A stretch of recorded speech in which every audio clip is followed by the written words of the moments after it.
Global energy demand is not merely growing, it is accelerating. Every year, modern industrial bases and digital infrastructures require more electricity to maintain basic operations. This chart shows that in 2025, the total energy supply for the global economy crossed the 600 exajoule threshold. Despite decades of transition efforts, fossil fuels provided the vast majority of that power, accounting for 86% of the world's energy mix. Yet, within that same 12-month window, solar generation alone grew by 30%. For the first time outside of an economic recession, renewable sources contributed more to the growth of the global energy supply than coal, oil, or gas. This data presents a contradiction. The prevailing industry narrative suggests a coordinated global transition where renewables gradually replace hydrocarbons. Instead, both are expanding simultaneously. Capital is flowing into clean energy at absolute record levels, but the resulting transition is a fractured, uncoordinated race rather than a shared global agenda.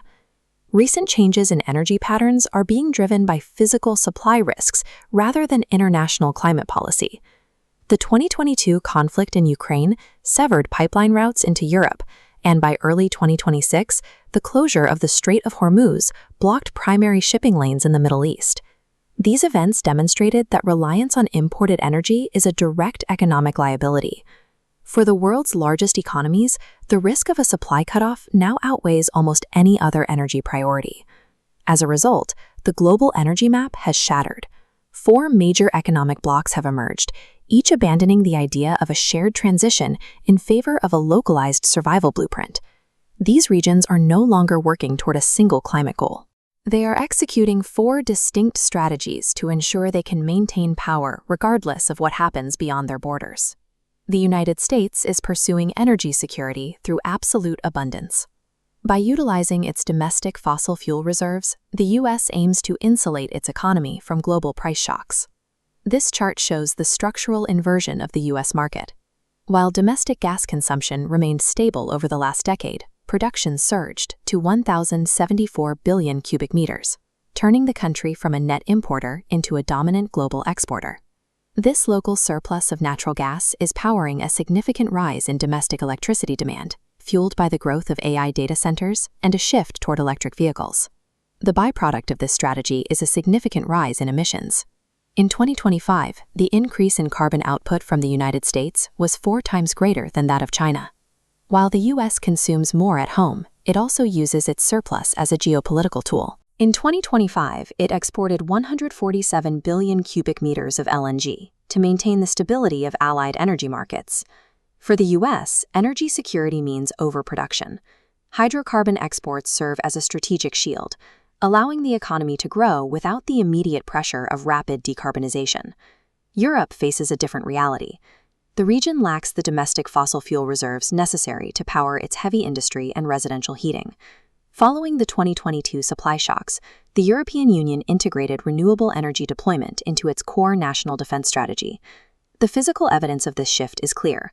Russian pipeline gas, which once anchored the European grid, has fallen to just 3.3% of the region's total supply. This gap was filled by 2 sources: expensive LNG imports from the U.S. and a rapid domestic scale-up of wind and solar, which reached 852 terawatt-hours in 2025. That new renewable capacity has a direct economic value. Between 2022 and 2025, it allowed Europe to avoid 72 billion euros in foreign fossil fuel payments. For the European archetype, climate policy is a matter of sovereignty. Every gigawatt of wind or solar added to the grid reduces the region's exposure to external geopolitical pressure. China is executing the most complex state-led strategy, a dual-track approach that combines rapid electrification with massive fossil fuel reserves. The baseline for the Chinese economy remains coal.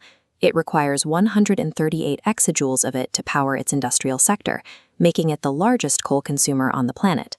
Yet in 2025, China deployed 315 gigawatts of solar, a figure that exceeds the total capacity of many developed nations.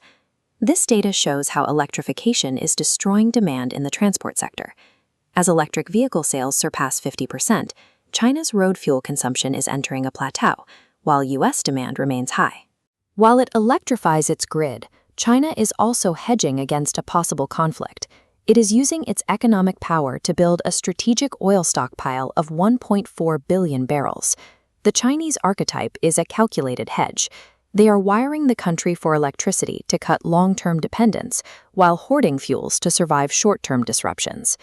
In South Asia, the energy transition is not being led by government mandates, but by the direct economic choices of individual consumers. Highly volatile global fuel prices, combined with unreliable centralized power grids, have made traditional energy both expensive and unpredictable for ordinary people. The response has been a mass defection from the grid. In Pakistan, rooftop solar capacity rose from 2.1 to 23.4 gigawatts in just 4 years, as citizens took their power supply into their own hands.